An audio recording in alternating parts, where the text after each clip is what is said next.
ओडिशार चाषी 5,000 रोजगार मासक कर पंजाब चाषी 1.5 लाख टंका मासक रोजगार कर ये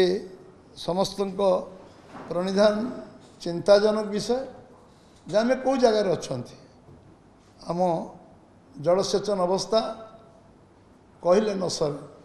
आम 17 भाग जमी जलसेचन व्यवस्था अच्छु तीन निर्वाचन इस्ताहार 2009 निर्वाचन रे आमर विजु जनता दल निर्वाचन इस्ताहार जारी कले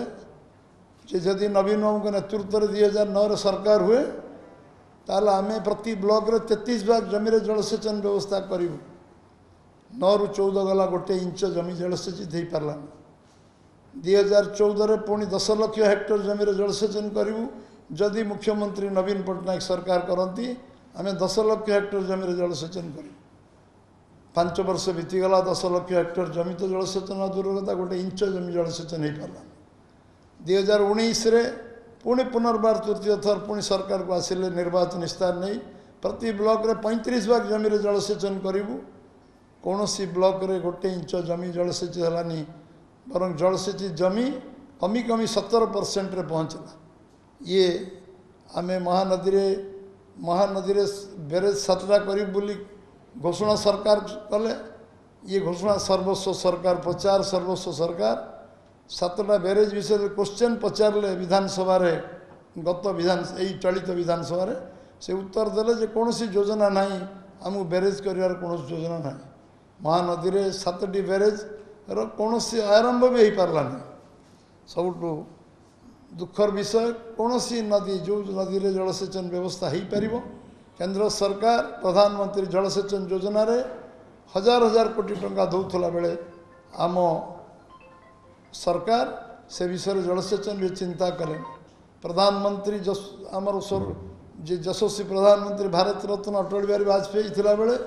सुरेश प्रभु नेतृत्व में गोटे जो कमिटी गठन होता सबू नदी को संजयीकरण कर दियो एवं निश्चित भाव में शिल्प जलसेचन शिल्प एवं पीवा पानी समस्या रहिबो नहीं बन्या नियंत्रण हम लक्ष लक्ष कोटी टंका बन्यारे जो नष्ट होता भी हम नहीं एवं जलसेचन 100% जमी जलसेचन व्यवस्था को लागू कराइबा नरेंद्र भाई मोदी आसिया परे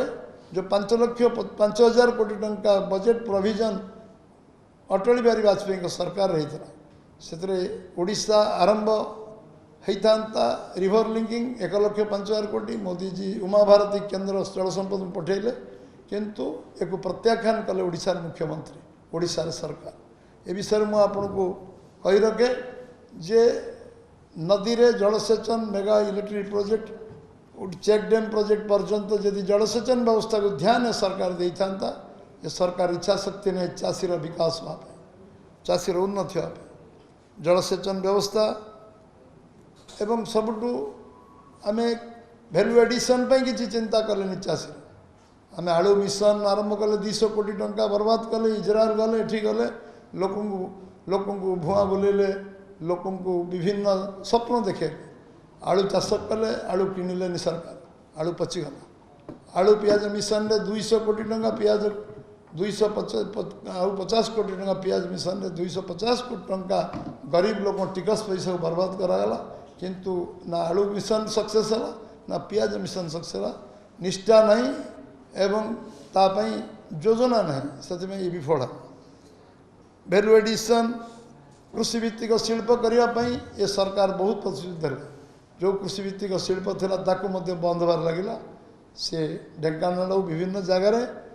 बिलाती बैगण पचिला कौन एग्रो बेस्ड इंडस्ट्री प्रतिष्ठा है नहीं ना कोल्ड स्टोरेज प्रतिष्ठा है जदि कृषि भित्तिक शिल्प आज हिंजली गोटे कोल्ड स्टोरेज करें मुख्यमंत्री निज विधानसभा या दुर्भाग्य कथा कौन है चाषी परिश्रम करुँची को उत्साहित करने दरकार तापाई इंफ्रास्ट्रक्चर दरकार प्रोत्साहन दरकार तापाई सरकारी व्यवस्था दरकार रास्ता घाट इलेक्ट्रिक पानी व्यवस्था ये हूँ सरकार दायित्व सरकार नैतिक दायित्व हो कार्य को समापन करवा सबुठ बड़ कथा जे आमे ये जो जंत्रपाति किणाकिणी गोटे एमएलए सस्पेंड करियो पड़ला दुर्नीति चरम सीमार पहुँचला कृषक विकास करने से करप्शन है गोटे एमएलए ना प्रोसीडिंग है गोटे एमएलए सस्पेंड है विजु जनता दल एमएलए ये हूँ कृषि बाबद कारनामा ये दुर्भाग्यजनक ओडिशार छवि खराब है जेटी एमएलए माने कृषक जंत्रपाति किणारे दुर्नीति कर विभिन्न करप्शन मैंने लिप्त अच्छा कालिया योजना बहुत जोर कहले चाषी रोजगार को बढ़ेवा कालिया योजना 75 लाख लोक को 10,000 टंका देवी एवं कालिया योजना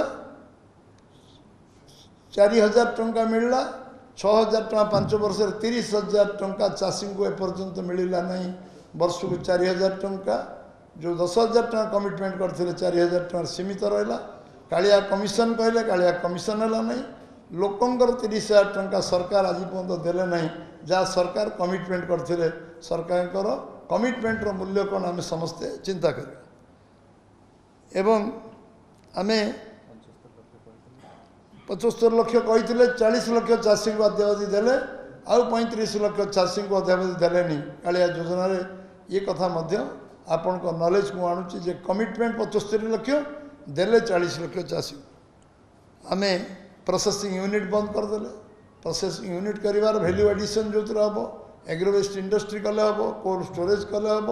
प्रोसेसिंग यूनिट कले वैल्यू एडिशन हम तो वैल्यू एडिशन करने चाषी को 10 गुणा पैसा अधिक मिलू चेष्टा करवा दरकार जलसेचन व्यवस्था रे मध्य प्रदेश आमठू तले था को 2-3% जलसेचन मध्य प्रदेश ना 10 वर्ष भितर शिवराज सिंह चौहान 5टा क्रॉप कर 6ठ क्रॉप करने निष्पत्ति मध्य सरकार नहीं पारे इच्छा शक्ति थी मध्य प्रदेश 10 वर्ष जोटी आम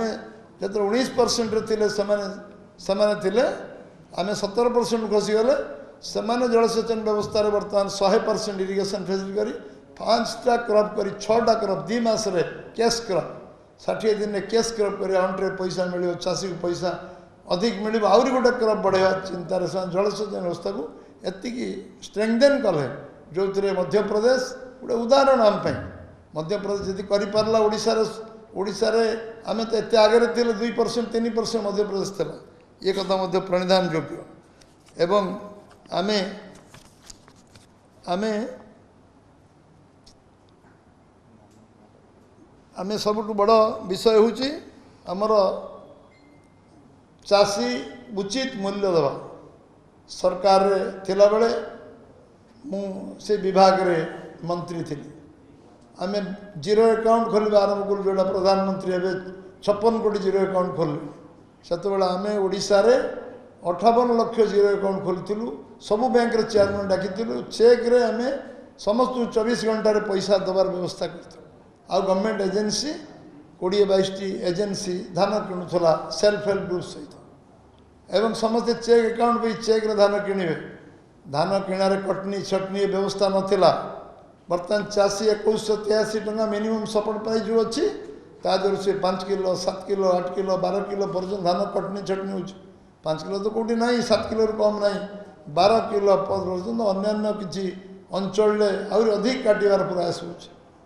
चाषी तार प्राप्य पाऊनी 2183 जोड़ा मिनिमम सपोर्ट प्रधानमंत्री नरेंद्र भाई मोदी चाषी को दबा चाहते एडवांस टंका दौरान एम बेले धान तो टंका मिलूँ आम बैंक ऋण कर धान किणुलु धान सीएजी रिपोर्ट अनुसार धान किणारे व्यापक अनियमितता होली सीएजी बारंबार एक पॉइंट आउट कर बेनामी धान किणा अकाउंट को जाऊँगी से लोक ओडिशा जन्म होनी एभली लोक ना अकाउंट पैसा जाऊँगी पाटनागढ़ टू आरंभ कर ओडिशा विभिन्न चित्र आम दूरदर्शन विभिन्न टीवी चैनल आम समस्त देखी एवं ये धान किणारे टोकन सिस्टम धान एति किणुनु ये जो व्यवस्था करप्शन दुर्नीति को टोकन दबा मसे भीतर धान न नवा ये अनियमितता को सीएजी पॉइंट आउट बारंबार कर धान किणा लोक चाषी रोजगार को अधिक बढ़ेवा कौन चाषी विरोधी चाषी मारण नीति ये हूँ सरकार मुख्य उद्देश्य जे ताको प्राप्य मिलबनी मकार उचित मूल्य मिनिमम सपोर्ट प्राइस मिलबनी कपार उचित मूल्य उचित प्राप्य मिलबनी मिनिमम सपोर्ट प्राइस मिलबनी।